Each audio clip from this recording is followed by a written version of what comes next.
बॉम्बे में वाणी चल रही थी 18 मई 1967, दूसरे पेज की पहली लाइन। बात चल रही थी भारत में ही ब्लाइंड फेथ गाया जाता है। दूसरे देशों में अंधश्रद्धा नहीं गाई जाती। शास्त्रों में है ना,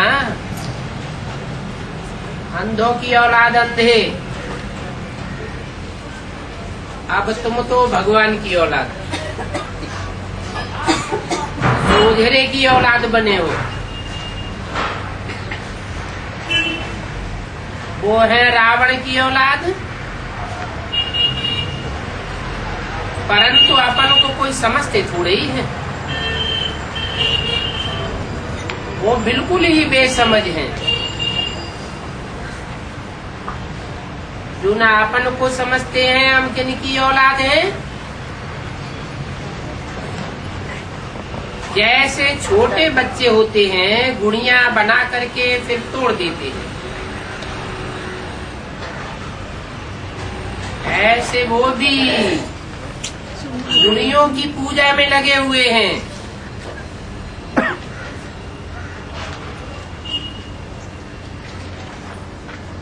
छोटे बच्चों से भी छोटे हो गए हैं, बिल्कुल बेसमझ। इसको कहा ही जाता है अंधश्रद्धा की पूजा।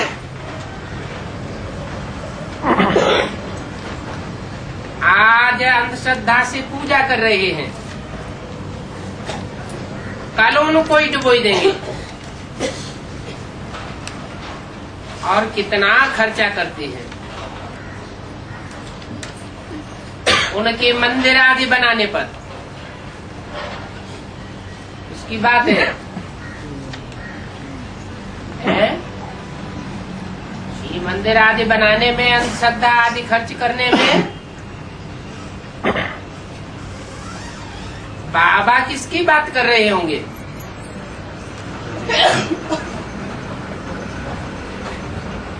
ब्राह्मणों की दुनिया में ही ऐसे अंधश्रद्धालु है, जो अंधश्रद्धा पूर्वक गुड़ियों की पूजा करते रहते हैं बिना समझे। उनके मंदिर आदि बनाते रहते हैं। कौन से मंदिर? सेंटर आदि बनाते रहते हैं। बाप कहते हैं कि मैं तुमको कितना साहूकार बना करके जाता हूँ, तुम फिर गुड़ियों की पूजा में लग जाते हो।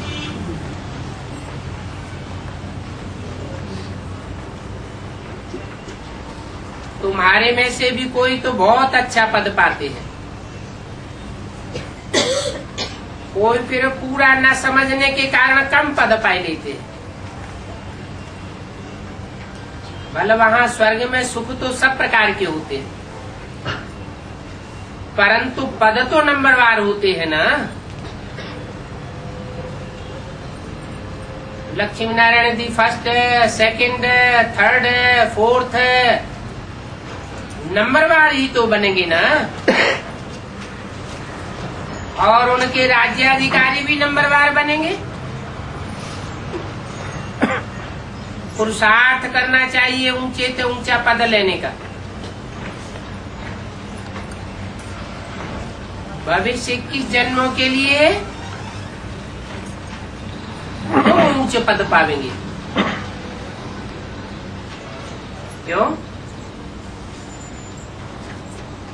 तुम 21 जन्मों के लिए ऊंचे पद पावेंगे,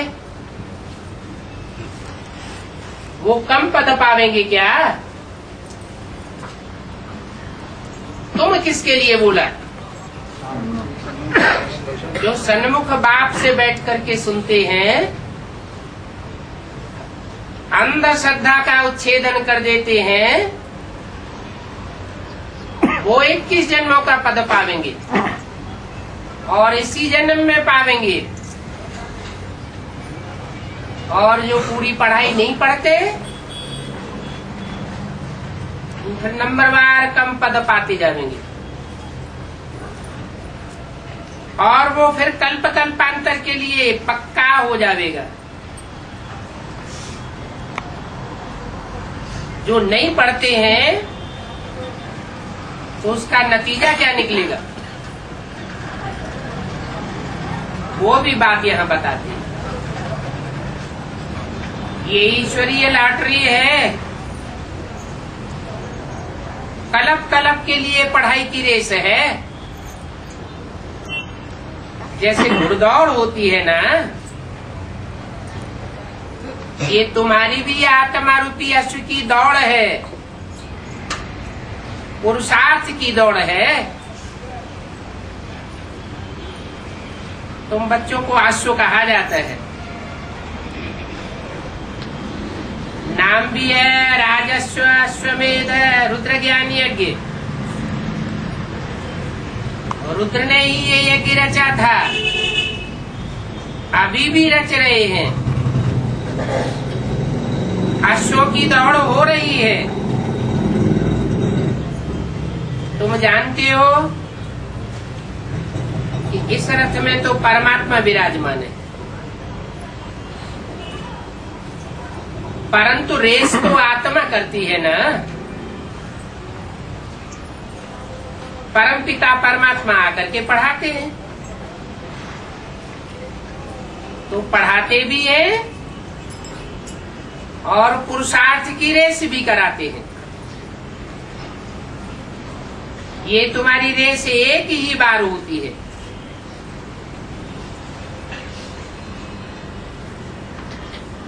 वो घुड़दौड़ तो रोज रोज होती रहती है। रेस कोर्स बनाते हैं, रोज ही दौड़ चलती है। इस दौड़ में बाप तुमको एक ही मंत्र देते हैं, मन मना भव। बाप को याद करते रहो तो तुम्हारे विकर्म विनाश हो जाएंगे।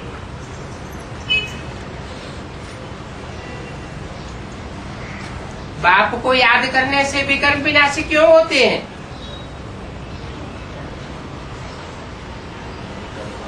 औरों को याद करने से विकर्म क्यों बन जाते हैं?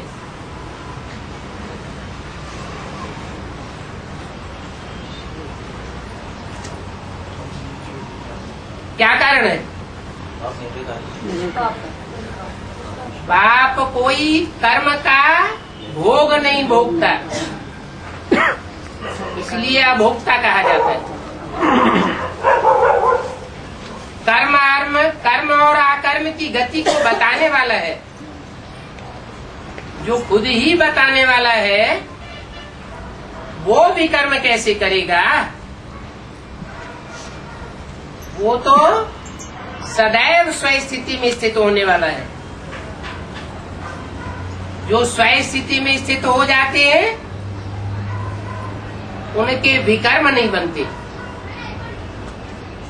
स्वर्ग में देवताएं भी स्वय स्थिति में स्थित होंगे, उसका नाम ही है स्वर्ग।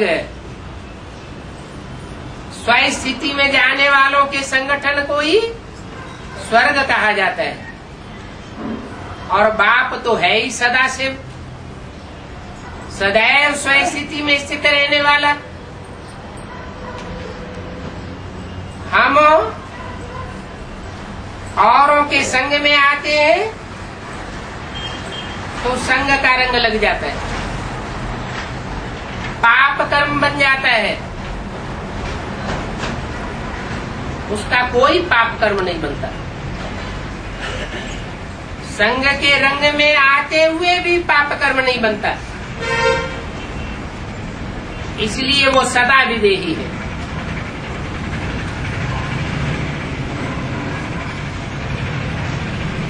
तो उसको याद करने से हमारे विकर्म विनाश होंगे।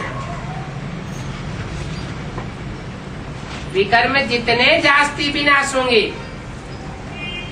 जितनी फर्स्ट क्लास याद करेंगे, उतनी फर्स्ट क्लास तुमको लॉटरी मिलेगी।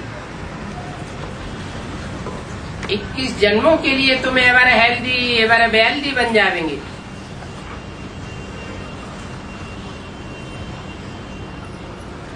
सजा खाने वाले का पति भ्रष्ट हो जाता है, ऐसी पढ़ाई पढ़ते हुए भी फिर ऐसे ऐसे हैं जो पढ़ाई को ही छोड़ देते हैं। ऊंच पद पाते पाते गड्ढे में चले जाते हैं, ध्यान ही नहीं देते। कई तो समझते हैं कि वो ही बातें तो रोज समझाते हैं, कोई नई बात तो बताते नहीं। 5-7 रोज अगर मुरली नहीं भी पढ़ी तो इसमें हर्जाई क्या है। परंतु बाबा कहते हैं कब कब मुरली में पॉइंट से ऐसे ऐसे निकलते हैं जो एकदम कोई भी खड़े हो सकते हैं। इसलिए बाबा ताकीद करते हैं कि जो अच्छे अच्छे बच्चे हैं उनको तो मुरली रेगुलर पढ़नी चाहिए।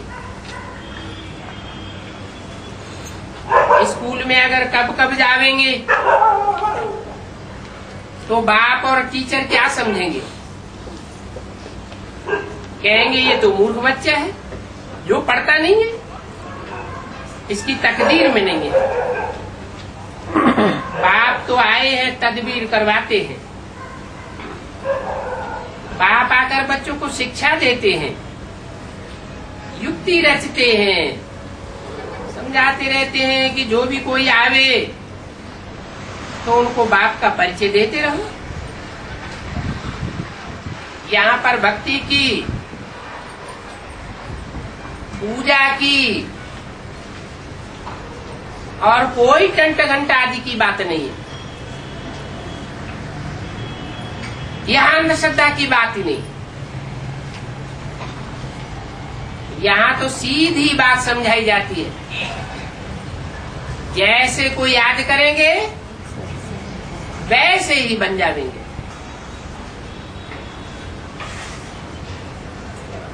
हम लोग कभी शिवाय नमः अथवा कृष्ण नमः नहीं कहेंगे, कभी मंदिर में नहीं जावेंगे, घंटा आदि नहीं बजावेंगे, अभी नहीं बजाते हैं, आगे तो सब कुछ करते थे। अभी हमारी भक्ति पूरी हो गई। बाप ने कहा है कि अभी मैं तुमको भक्ति का फल देने आया हूँ। भक्ति का फल क्या है? भक्ति का फल ज्ञान है। भक्ति पूरी होती है तो भगवान मिलता है, भगवान से ज्ञान मिलता है। अभी तुम्हारी बुद्धि में बैठा है। भक्ति से हमारी दुर्गति हुई है। दुर्गति का ग्रहण जब पूरा होता है तो भगवान आकर की सदगति करते हैं। ज्ञान से होती है सदगति और अज्ञान से होती है दुर्गति। अज्ञान कहाँ से आता है? अज्ञान अनेकों की मत से आता है। 10 मत देने वाले रावण से आता है अज्ञान और एक बाप से आता है ज्ञान। काहे का ज्ञान? रचयिता और रचना का ज्ञान। इस भक्ति से ही भारत ने दुर्गति को पाया है। पुकारते हैं कि हे बाबा हम पतित बन गए हैं, आप पावन बनाने आओ। जयंती भी भारत में मनाते हैं। बाप कहते हैं कि अब तो मैं यहाँ बैठा हुआ हूँ। कब बैठा हुआ हूँ? संगम युग में बैठा हुआ हूँ। बाप कहते हैं मैं बैठा हुआ हूँ। तथाकथित ब्राह्मण क्या कहते हैं? बैठा हुआ था।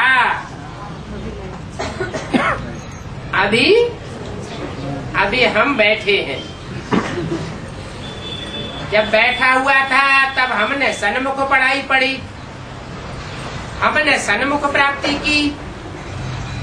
अब तुम लोग हमारे सामने बैठे हो तो हमसे तुम प्राप्ति कर सकते हो।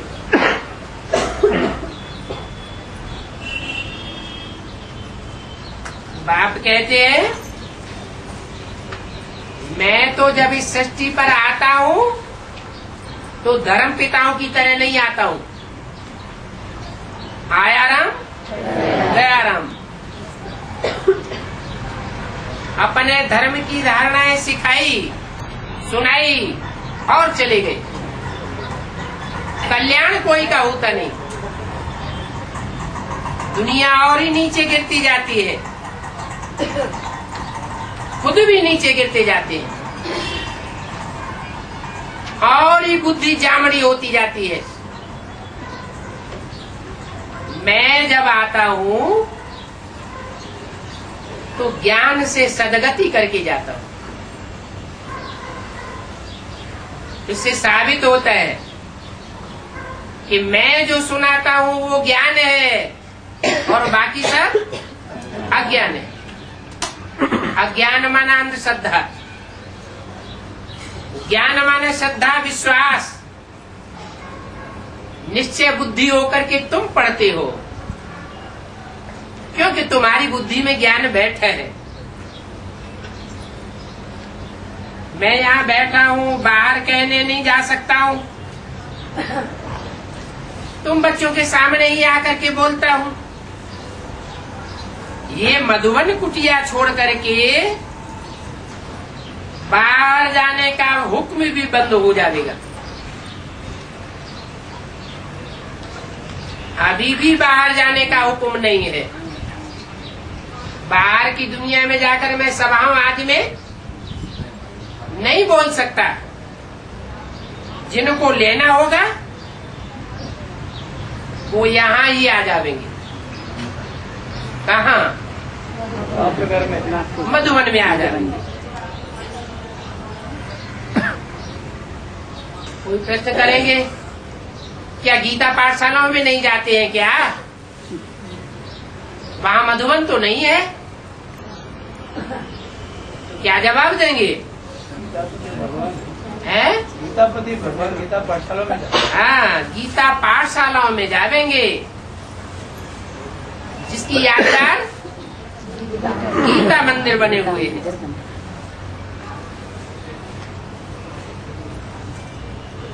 बच्चे भी जानते हैं कि हम खुद पढ़ करके पढ़ा करके फिर हेड ऑफिस में ले जाते हैं।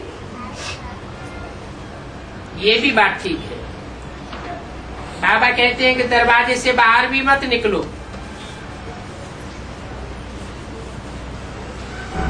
कौन नहीं निकले? कौन बाबा कहते हैं? हैं? किसको कहते हैं? क्योंकि कामेश और क्रोधेश बहुत हैं। वो समझते हैं कि इनको सिखाने वाले को तो गोली मार देंगे। तो दरवाजे से बाहर भी न निकलने का डायरेक्शन देते हैं। ऐसे बहुत हैं जो ऐसे ऐसे ख्यालात चलाते रहते हैं। शूट करने में कोई देरी थोड़ी लगती है। बापू गांधी को भी शूट कर दिया। उनके तो कितने फॉलोअर्स थे, कितने थे? है? कितने थे जिन्होंने उनको फॉलो किया उस समय? 40 करोड़। शिव बाबा कहते हैं मैं तो विश्व का बापू हूँ, वो तो भारत का बापू था, परंतु मुझे तो सूट नहीं कर सकेंगे। फिर किसको करेंगे? किसके तन से बोला? ब्रह्मा के तन से बोला, मुझे तो सूट नहीं कर सकेंगे, तुमको सूट कर सकते हैं। तुमको सूट कर देंगे, क्योंकि क्रोधी तो बहुत होते हैं ना। कहते थे इनको अगर कोई मार दिखा दे तो हम 5,000 रुपया इनाम देंगे। किनको है? दादा लिख रहा है, ब्रह्मा को कोई मार दिखावे तो 5,000 रुपया इनाम देंगे। उस समय के 5,000, अभी तो महंगाई बहुत बढ़ गई। ऐसे बहुत होते हैं जो रिश्वत देकर के मरवाए देते हैं। बाप समझाते हैं ये है ही आसुरी संप्रदाय। शास्त्रों में इनके नाम गाए हुए हैं। क्या नाम गाए हुए हैं? कंसी, जरासिंधी, ये असुरों के नाम है। किसको मरवाने के लिए पीछे पड़े थे? कृष्ण को मरवाने के लिए पीछे पड़े हुए थे। बाप का बन करके भी, बाप के घर में जन्म लेकर के भी फिर ऐसे असुर बन जाते हैं।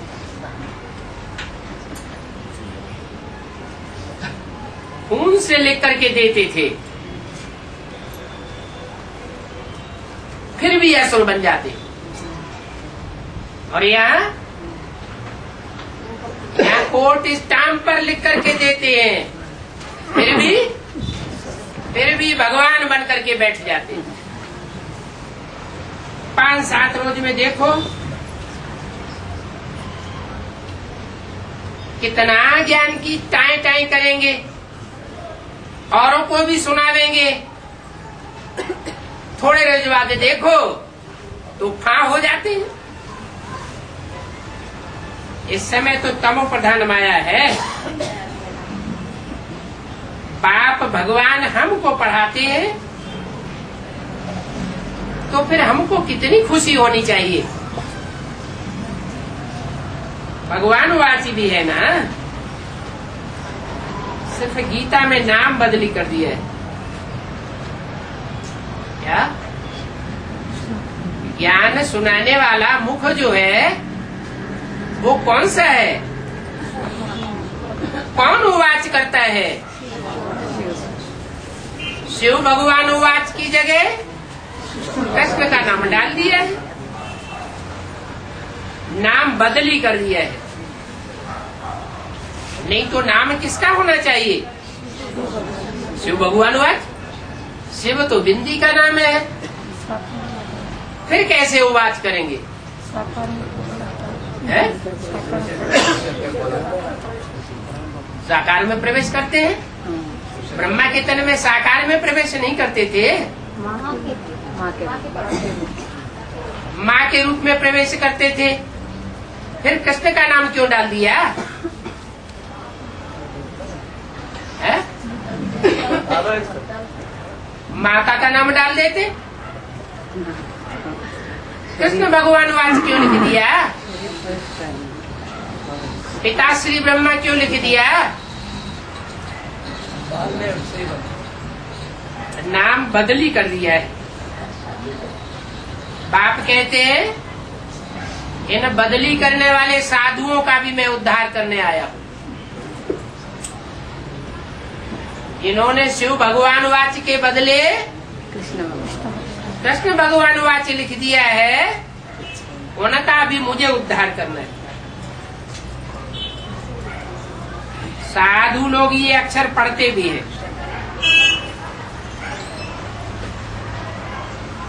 परंतु ये थोड़ा ही समझते हैं कि ये हमारे लिए है, हम ही पतित हैं।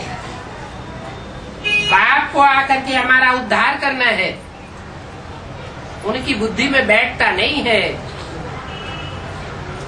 वो जरा भी अपन को पतित नहीं समझते। वो समझते हैं हमने तो घर घाट त्याग किया है तो हम तो हैं ही पवित्र। बाप कहते हैं ये सब भक्ति सिखाने वाले हैं, इनमें कोई में भी ज्ञान नहीं है। 18/5/67 की वाणी का तीसरा पेज। उनके द्वारा कोई भी मुक्तिधाम में नहीं जा सकता।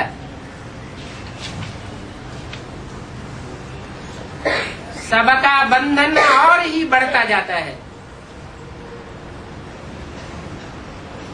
ये जीवन बंध धाम है,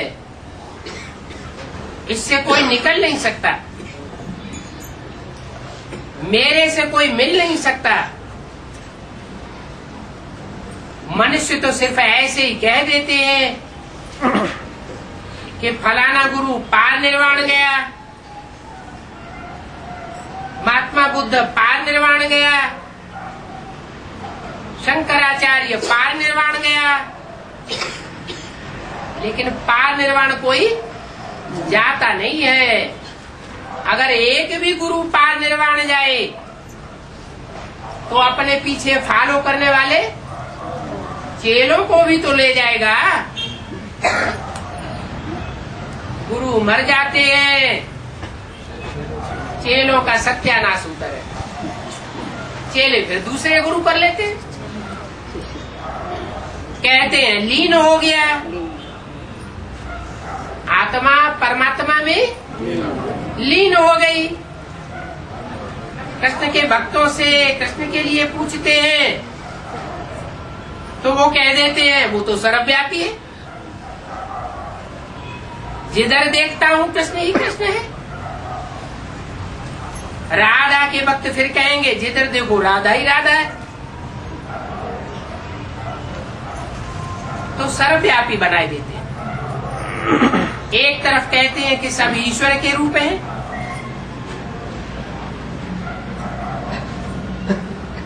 जो ईश्वर के रूप हैं वो सब साकार है, फिर कह देते हैं वो निराकार है।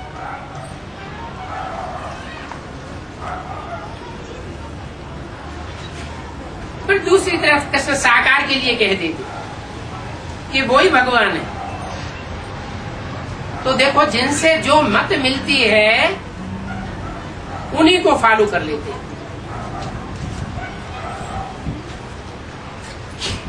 अब कोई कहते हैं मानव मत, बाप कहते हैं ये मानव मत भी आसुरी मत है।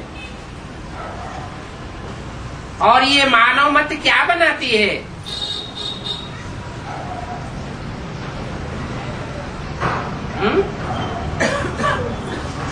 जो मनुष्य की मत है वो क्या बातें बनाती है?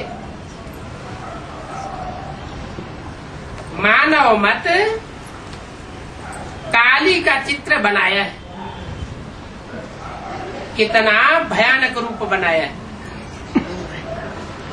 बस काली माँ कह करके एकदम मस्त हो जाते हैं, कोई की सुनते नहीं है। काली के बहुत भक्त होते हैं। तब कलयुग के अंत में जब बहुत काला युग हो जाता है तो काली के भक्त ढेर के ढेर हो जाते हैं। बकरे की वहां बलि चढ़ती है, इसकी बकरे की बलि कहाँ की यादगार है? कैसे? जो यहाँ कहते हैं कि मैं ही स्वर्ग का निर्माण करूंगा, मैं ही नई दुनिया बनाऊंगा, मेरे अलावा और कोई विश्व का कल्याण कर नहीं सकता, ऐसों की काली फिर बलि लेती है। भारत को आदमखोर भी कहा जाता है। महात्मा बुद्ध का जन्म लेने से पहले भारत में आदमियों की बलि चढ़ाई जाती थी।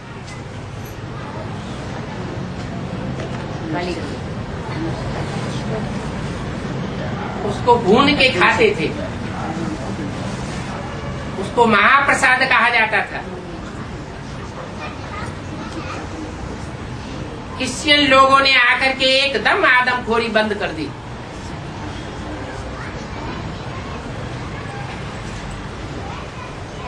बाबा उसका नाम क्यों पड़ा आदम को? आदमी को खा जाते थे। ये कहाँ की यादगार है? यहाँ संगम युग में भी कोई स्थूल रूप में भून के खा जाने की बात नहीं है। पुरुषों को भी सरेंडर करा लेते हैं। हालांकि पुरुषों को सरेंडर होने की दरकार नहीं है। सरेंडर करके उनका तन, उनका मन, उनका धन, उनके संबंध और संपर्क सब स्वाहा कर लेते हैं। स्वाहा करना माने भून के खा जाना, अपने पेट में डाल लेते हैं भगवान के नाम पर। वहां तो क्रिश्चियंस ने आकर के बंद कर दी। यहाँ फिर आदमखोरी कौन बंद करता है? भगवान बाप आते हैं तो कृष्ण बच्चे के द्वारा प्रत्यक्ष होते हैं। कृष्ण बच्चा जब प्रत्यक्ष होता है तो ऐसी आदमखोरी को बंद करा देता है। देवियों की जो पूजा करते हैं वो पूजा में इतने मस्त हो जाते हैं, अपने बीवी बाल बच्चों को परवरिश करना भूल जाते हैं, सारा जीवन स्वाहा कर देते हैं।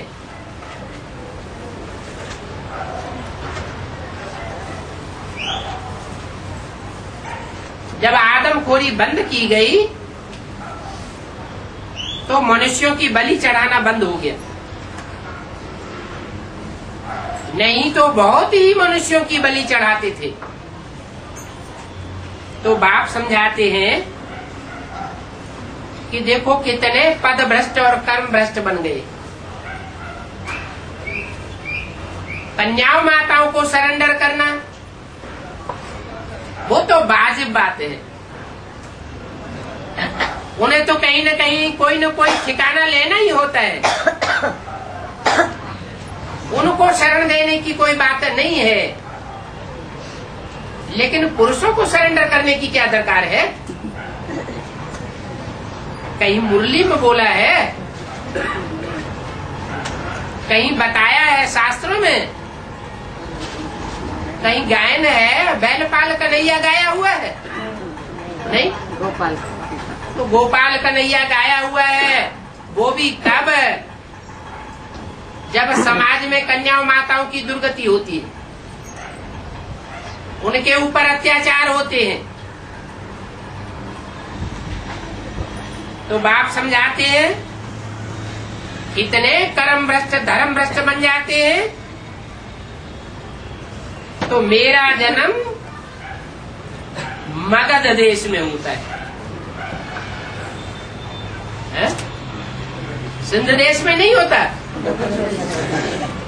बंगाल में नहीं होता, कहाँ होता है?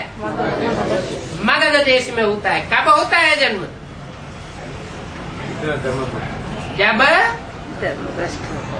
जब मनुष्य ऐसे धर्म भ्रष्ट कर्म भ्रष्ट बन जाते हैं कि मनुष्य की भी बलि चढ़ा करके उसको भून के खा जाते हैं, स्वाहा करके खा जाते हैं। मैं मगध देश में आता हूँ जहाँ के मनुष्य मगरमच्छ के सदस्य होते।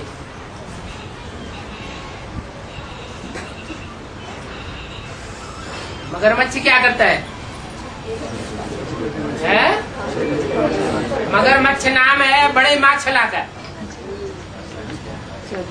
जो जल जीव जंतु होते हैं उनमें बड़े जंतु का नाम है मगरमच्छ।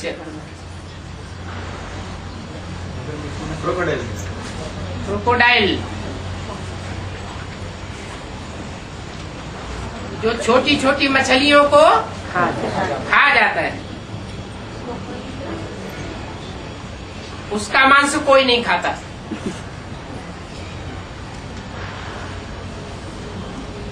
गऊ का भी मांस खाते हैं।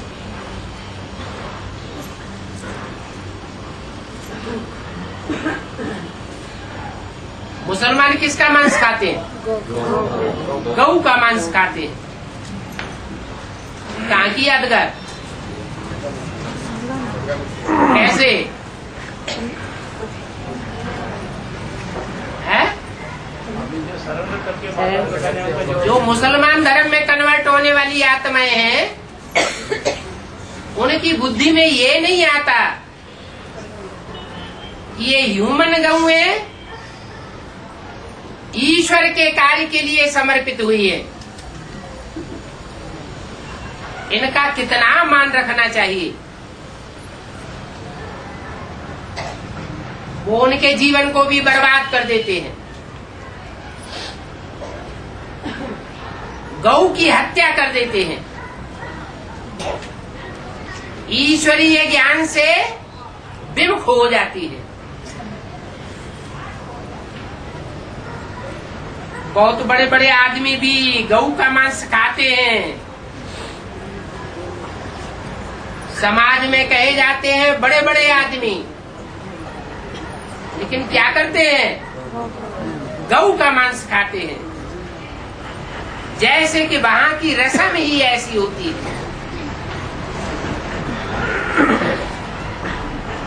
तो समझते हैं हमको यहाँ की रस्म ही ऐसी है इस दुनिया की, हमको इस पर चलना पड़े। कोई ईरान का बादशाह आवेगा तो उनकी भी खातिरी करेंगे। तुमको इन बातों का मालूम है? पूछते हैं, तुमको इन बातों का कुछ पता है? तुमको पता भी नहीं चलता। सारा का सारा ऊंट उबाल करके मिर्च मसाला डाल करके वो सारा उनके सामने खाने के लिए जाकर रख देते। ऐसी गंदी दुनिया है, जो बात मत पूछो। अखबार में पढ़ा था कि कोई को भूख लगी तो एक कुत्ते को ही खाने लगा।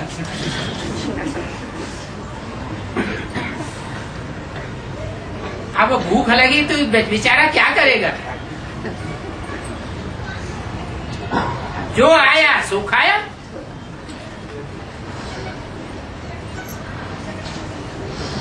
अकाल पड़ेगा,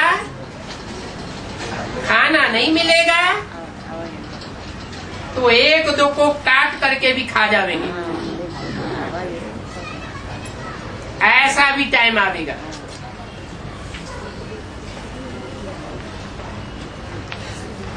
लड़ाई लड़ने वालों को और कुछ नहीं मिलता है तो अपने घोड़े को भी मार करके अपना पेट भर लेते।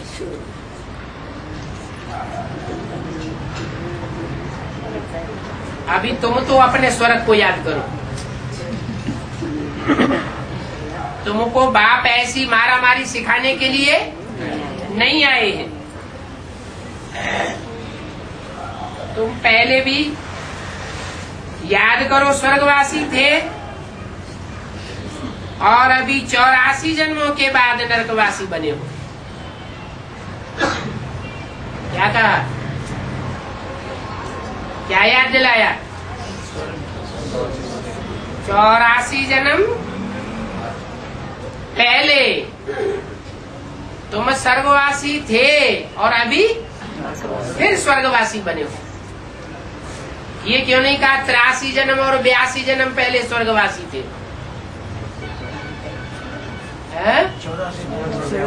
क्यों 84 जन्म ही क्यों कहा है? हाँ, जो पूरे 21 जन्म स्वर्ग भोगते हैं उन बच्चों से बात करते हैं। जो कम जन्म भोगते हैं उनसे बात नहीं करते। अभी तुम संगम पर हो, फिर स्वर्गवासी बनना है। एक ही घर में एक स्वर्गवासी बन जाता है और संबंधी फिर नरकवासी ही बनना पसंद करेंगे। बाप का भी नहीं मानते। बाप बच्चे को कहेगा पवित्र बनो, एकदम मना कर देगा, हम नहीं बनेंगे। बूढ़ा बाप होगा, बाप नौजवान नहीं होगा, बूढ़ा होगा और कहेगा कि पवित्र बनो, तो फट कह देंगे, ऐसे अगर तुमने दोबारा कहा तो टांग तोड़ दूंगा।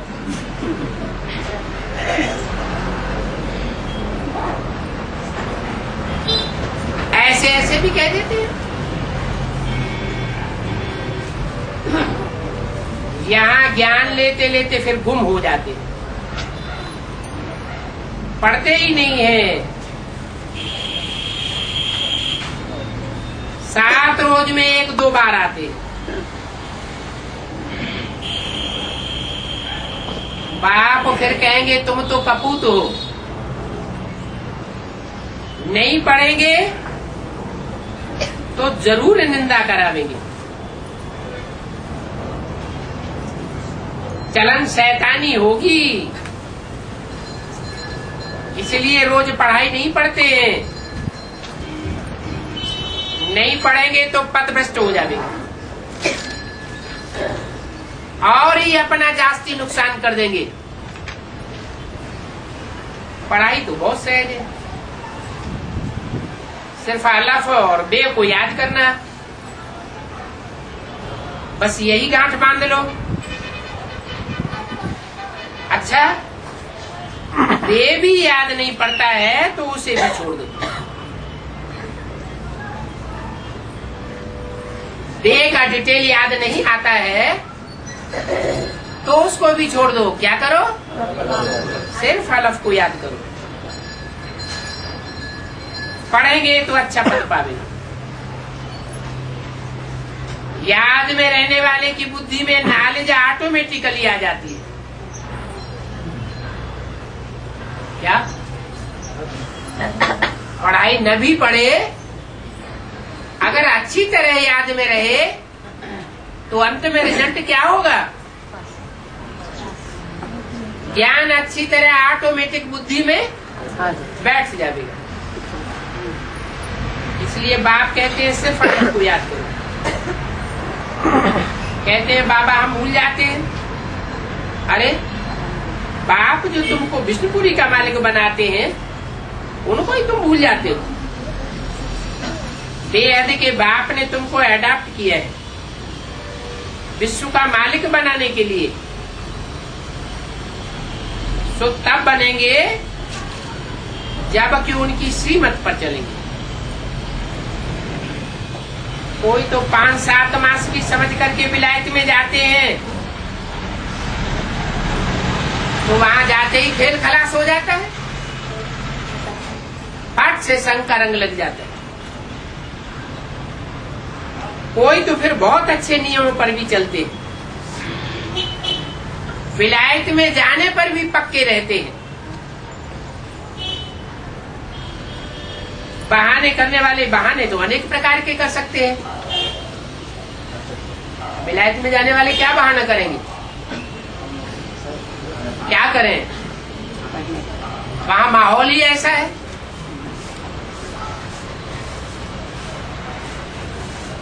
बाप कहते हैं इसमें बहाना बनाने की बात नहीं है।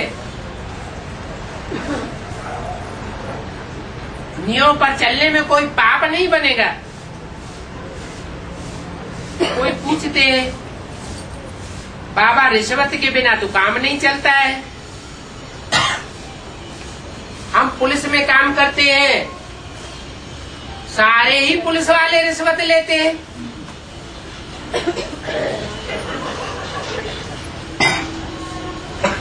तो पूछते हैं ये पाप तो नहीं है? रिश्वत लेना कोई पाप तो नहीं है? बाप कहते हैं वो भी तुमको करना पड़ेगा। क्यों? क्योंकि सब धंधों में है नुकसान। अगर नहीं खावेंगे तो फिर तुम्हारी कमाई ही चट हो जाएगी।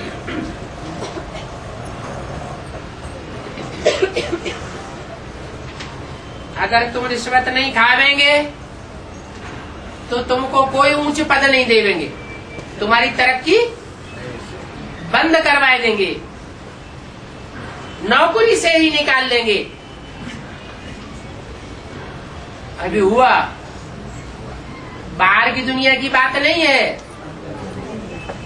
ब्राह्मणों की दुनिया में ही दिल्ली में एक भाई बहुत सेवाधारी, फर्स्ट क्लास गीता पाठशाला चलती, हर महीने 2 महीने में एक पार्टी बाबा से जाकर बाबा के घर जाके भट्टी करके आती, उसको नौकरी से ही डिसमिस कराएगी, वो भी पुलिस की नौकरी।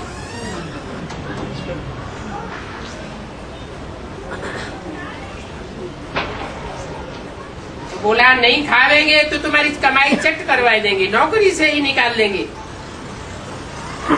इस दुनिया में रिश्वत खाने वाले तो बहुत होते हैं ना।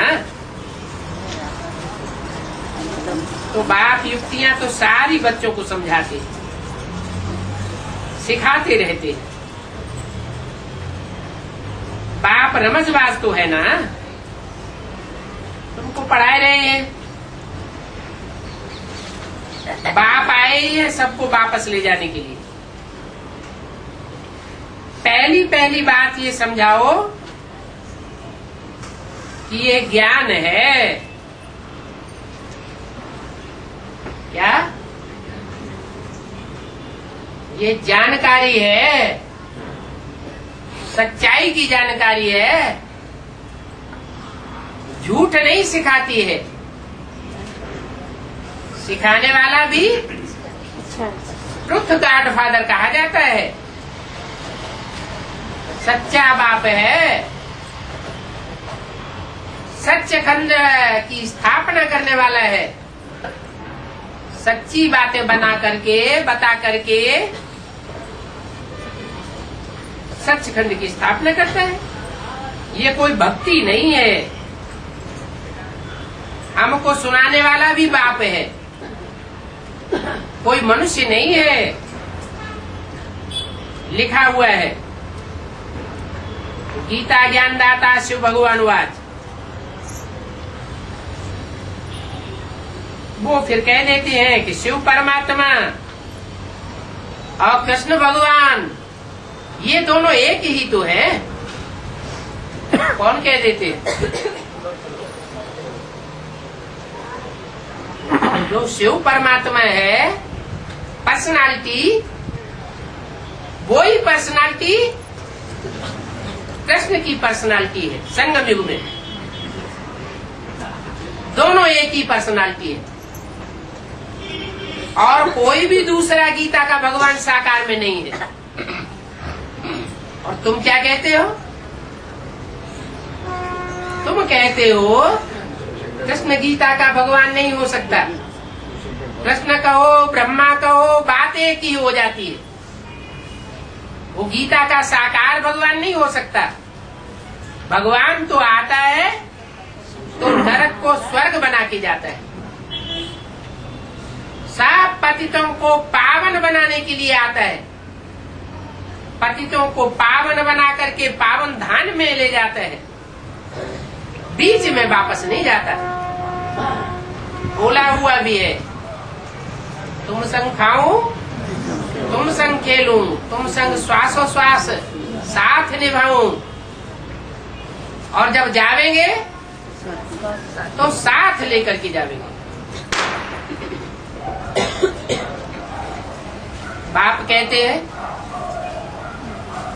कृष्ण का पोजीशन और बाप का पोजीशन एक ही कैसे हो सकता है? सबका पोजीशन एक जैसा थोड़ा ही हो सकता है। तो ये सारा ज्ञान तुम बच्चों के पास है, उनके पास ये ज्ञान नहीं है। कौन सा ज्ञान? कि गीता का भगवान साकार में कौन है, उनकी बुद्धि में बैठता ही नहीं, और तुम्हारी बुद्धि में बैठता है। अच्छा, ओ